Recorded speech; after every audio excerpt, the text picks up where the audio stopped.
저는 이제 그 회전근개 파열 설명할 때 청바지 얘기를 하거든요.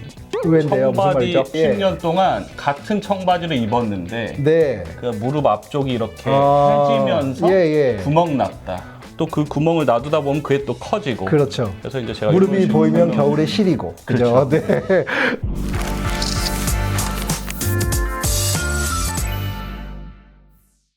안녕하세요. 월간 닥터도 이제 오늘 두 번째 시간입니다. 서울 예스병원의 눈망울이 이쁜 마동석 김동현 원장님 오셨습니다. 안녕하십니까. 저는 정형외과 김동현이라고 합니다. 환자분들의 만족도도 높으시고 수술 잘하시고 제가 아주 예뻐하는 원장님이세요. 감사합니다. 자, 오늘 주제는요. 우리 가족이라도 이런 병이 있으면 꼭 수술을 시키고 싶다. 그런 거를 주제를 좀 얘기를 해보려고 하고요. 원장님은 하지 쪽, 저는 상지 쪽으로 해서 딱 3개씩 잡아봤어요. 저희가 외래를 볼 때 원장님 이 수술 원장님 가족이라도 원장님 사모님이라도 수술 시킬 거예요. 근데 그런 질문을 하시는 게 은근히 많으세요. 당연히 할 수 있는 질문이라고 생각이 들고요. 저희가 이제 수술하자고 권할 때는 사실은 이제 수술하는 의사들이 굉장히 고민 많이 하고 환자들에게 권하거든요. 그럼요. 자, 이제 하나씩 질병 이제 시작을 해볼게요. 손목 터널 증후군이라고 하죠. 카팔 터널 신드롬이라고. 뭐 흔히들 주부들이 많이 가지고 있는 거를 하는데 요즘은 헬스 기구, 핸드폰, 그죠? 운동하시면서 많이 보이시지 않아요? 이게 이제 손을 꽉 쥐는 행위를 하거나 손목을 많이 제껴지는 이런 동작들이 나올 때 생기는 것 같아요. 그래요. 요즘은 뭐 손목에 지나가는 정중신경이라는 신경이 손목 터널에 이제 눌려서 물리적인 자극을 받아서 저린 증상인데 이게 이제 놔둬서 큰일 나는 병이 아니라 생활에 너무너무 불편한 병인데 이게 간단한 수술 가지고 되게 좋은 결과를 나타내는 거죠. 맞습니다. 그리고 재활도 빠르고 금방 생활 복귀도 되고. 제가 간단하다 얘기하는 데는 이유가 있어요. 마취도 전신 마취는 안 해요. 저희 병원 같은 게 신경 마취를 해서 의식이 있어서 잠깐 재워주는 정도고 위내시경 하는 정도라고 보면 될까요? 한 3분에서 5분? 그 정도입니다. 그러다 보니 환자가 느끼는 부담감이나 수술 시간이 짧을수록 여러 가지 후유증이 적어지는 건 당연한 얘기잖아요. 그럼요. 그래서 그러니까 자신 있게 권하는 수술이 되네요. 좋습니다. 저희 두 번째는 어깨 통증으로 잠 못 드는 밤. 그러니까 이제 어깨 병이 되게 많잖아요. 그렇죠. 그 중에서 회전근개라는. 그렇죠, 맞습니다. 이게 뭐죠? 힘줄이잖아요. 근데 회전근개 파열이라는 진단을 되게 많이 들어요. 근데 이게 한번 다쳤다가 자가 힐링되는 병이 아니고요. 오랜 세월에 거쳐서 뼈와 회전근개라는 힘줄의 컨택에 의해서 생기는 병이에요. 그러다 보니까 계속 짓눌리고 이거는 진행이 될 수밖에 없어서 파열이라는 진단을 하는 순간부터는 수술을 하자라고 얘기합니다. 저는 이제 그 회전근개 파열 설명할 때 청바지 얘기를 하거든요. 왜인데요? 무슨 말이죠? 이제 만약에 환자분이 60세예요. 10년 동안 같은 청바지를 입었는데 그 무릎 앞쪽이 이렇게 펴지면서 구멍 났다. 구멍이 나 있는데 어쩔 수 없이 그 바지를 매일 입고 다녀야 돼요. 바지가 하나밖에 없어요. 그럼 그 구멍이 커질까요? 작아질까요? 이렇게 질문을 드려요. 그러면 그 구멍이 커지겠죠. 그 다음에 사실은 우리가 매일 입는 청바지 쳐다보기 전에는 구멍이 난 줄도 몰랐어요. 그렇죠. 근데 이제 그리고 또 그 구멍을 놔두다 보면 그게 또 커지고. 그렇죠. 그래서 이제 제가 무릎이 보이면 겨울에 시리고. 그죠?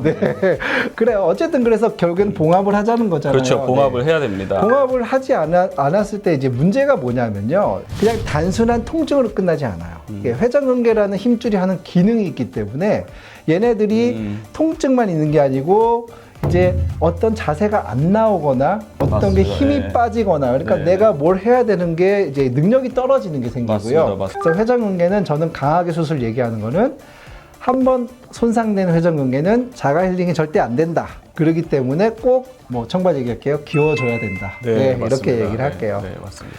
자, 세 번째 병이 어깨 회전근개 파열을 계속 놔뒀을 때 무슨 병이 오느냐면요. 팔을 못 드는. 그냥 들어서 아픈 게 아니고요. 이것도 안 돼요. 회전근개의 기본적인 기능인 팔을 드는 행동이 아예 제한이 되다 보니까 이제 생활의 제약이 심한 거죠. 그럼 이제 처음에는 회전근개 파열이 있어서 수술하세요. 그런데 한 3, 4년 지났는데 파열이 와장창 돼서 나타나세요. 먼저 수술을 했으면 이건 해결이 되는 병인데요. 나중에 놔뒀을 때 이렇게 회전근개 파열이 왕창됐을 때 그때 할 수 있는 수술은 어깨 인공관절입니다. 아, 그렇죠. 인공관절은 무릎은 관절염이 심해서 하는 경우가 대부분이라면 그렇죠. 어깨 인공관절은 네. 관절염보다는 회전근개 파열이 심할 때 하는 인공관절이 거의 90%입니다. 예, 맞습니다. 회전근개 파열이 적을 때는 구멍 그렇죠. 이렇게 뚫어서 시술로 네, 하잖아요. 그렇죠. 그럼요. 간단하게 하죠. 회전근개 파열됐을 때 하는 인공관절은 그냥 인공관절이 아니라 역치환술이라고 합니다. 역치환술은 뭐 종교적인 걸 떠나서 조물주가 내려준 어깨 구조가 편편한데 동그란 거로 움직이는 거였다면 이걸 의사가 인위적으로 바꿔요.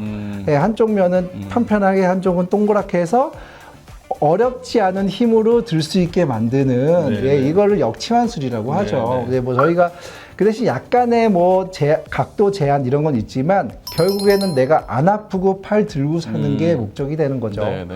의사가 판단을 했을 때 인공관절 해야 됐을 때는 주위 근육이 살아있는 동안은 최대한 빨리 했으면 좋겠어요. 그러면 이거는 수술할 때 얼마나 걸리죠? 어쨌든 여기는 내시경을 하는 게 아니고 절개를 해야 돼요. 한 10cm 정도 절개를 할 거고요. 그리고 수술을 하는데 수술하는 시간은 한 시간 안쪽으로 걸리면 될 것 같고요. 그 다음에 재활이 좀 시간이 걸립니다. 어쩔 수 없이 인공관절이라는 나의 몸에 맞지 않는 걸 넣었을 때 근육이나 모든 게 이제 맞춰지는 시간 한 달 반 정도? 네, 맞습니다. 근데 해야 돼요. 진짜 이거는 저기 꼭 권해주고 싶은 수술이에요. 나중에 네. 제가 나중에 네. 이게 다 써서 안 되면 저는 꼭 해줘요. 뭐 워낙 잘하니까 그것도. 네. 이거 해야 돼요. 저 이거 들고 살아야죠. 자, 이번에는 하지 쪽 네. 질환 3가지를 좀 말씀해 주셨으면 좋겠어요. 네. 무릎 인공관절. 네. 저는 그것을 첫 번째로 꼽겠습니다. 네, 이유는요? 요새는 60대 환자, 70대 환자, 80대 환자까지 자기 생활이 있고 그럼요. 여가 생활 충분히 즐기시고 라이프 퀄리티죠. 네, 그러면서 삶을 사시거든요. 네. 그 다음에 우리가 가족들과 여행 다니고 이럴 때 중요한 게 또 무릎이지 않습니까? 그럼요. 네. 제일 중요해요. 맞아요. 어떨 때 무조건 해야 된다 말씀하세요?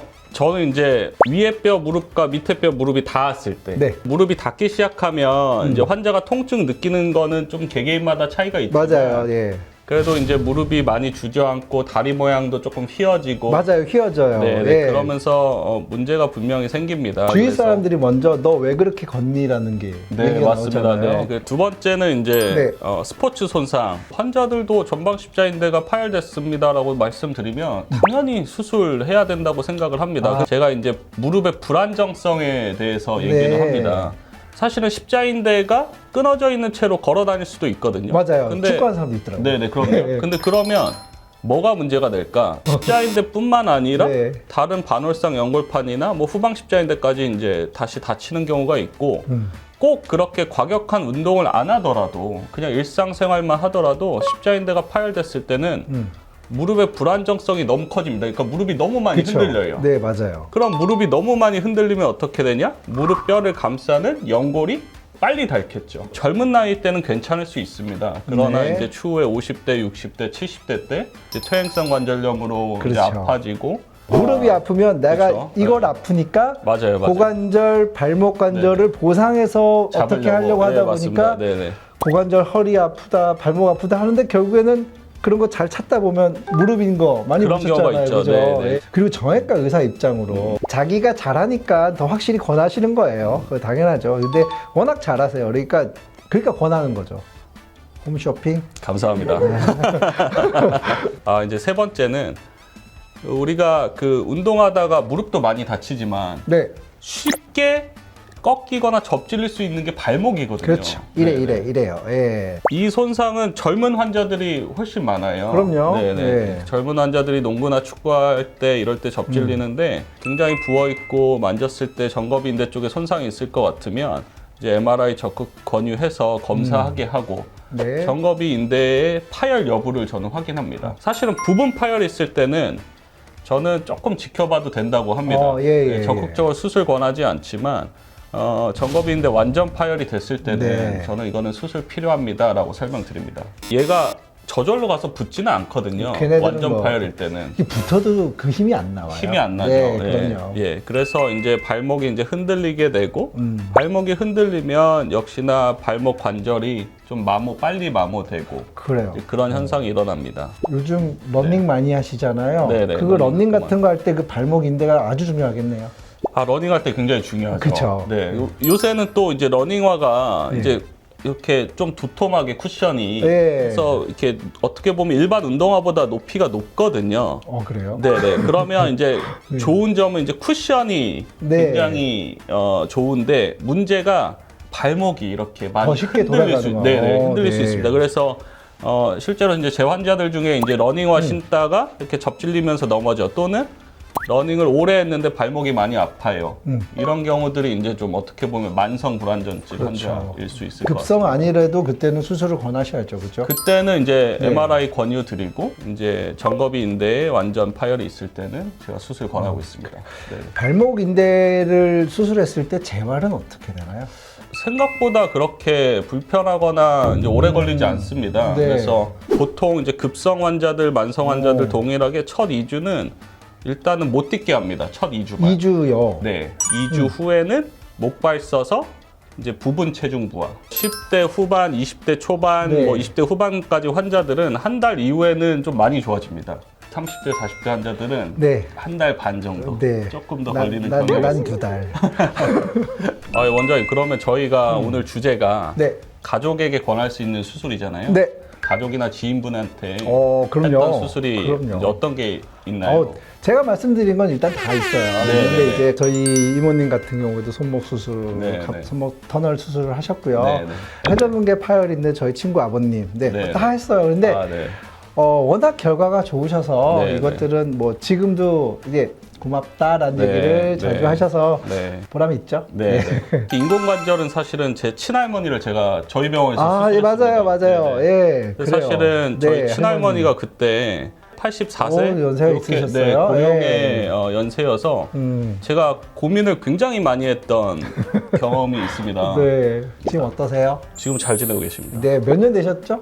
지금 이제 수술한 지 벌써 4, 5년 됐죠. 그럼 앞으로 네, 10년, 15년 더 사실 것 아유, 같아요. 그럴 것 같습니다. 네, 손주가 있으니 또 다른 분 아까 뭐 국가대표 선수도 있잖아요. 네. 스노우보드 국가대표입니다. 그럼 유명하시더라고요. 네. 그래서 3월 초에 이제 수술해놨는데 네. 지금 벌써 한 6개월, 7개월 됐잖아요. 벌써 팀에 복귀해서 다음 이제 올해 겨울에 또 경기 나간다고. 그래요. 대단한 분이시더라고요. 네, 그러니까 자랑스러우셨겠어요. 네. 그러니까 그분이 이제 얼마 전에 외래 오셨는데 다시 경기 기억나시겠어요? 한다고 하니까 네, 너무 그 환자한테 고맙더라고요. 자, 오늘 두 번째 시간 월간 닥터 더였고요.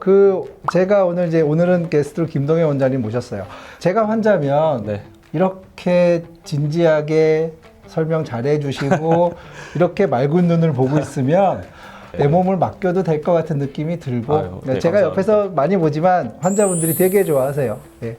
오늘 또 그걸 저희가 느끼는 소중한 시간이었습니다. 감사합니다. 사실 이제 제가 환자들한테 설명드릴 때 이런 얘기 합니다. 의사들이 사실은 비용을 받고 환자 몸에 칼을 대지 않습니까? 받는 비용보다 또는 환자들이 이제 겪는 고통보다 우리가 해줄 수 있는 게 엄청 많아야 수술을 권해드려요. 저는 이렇게 말씀드리거든요. 그래서 저희들이 얘기할 때 믿고 따라주시면 저희가 S병원에서 성실히 잘 치료하겠습니다. 또 다음 달에도 제가 좀 약간은 신박한 주제로 한번 여러분들 찾아볼게요.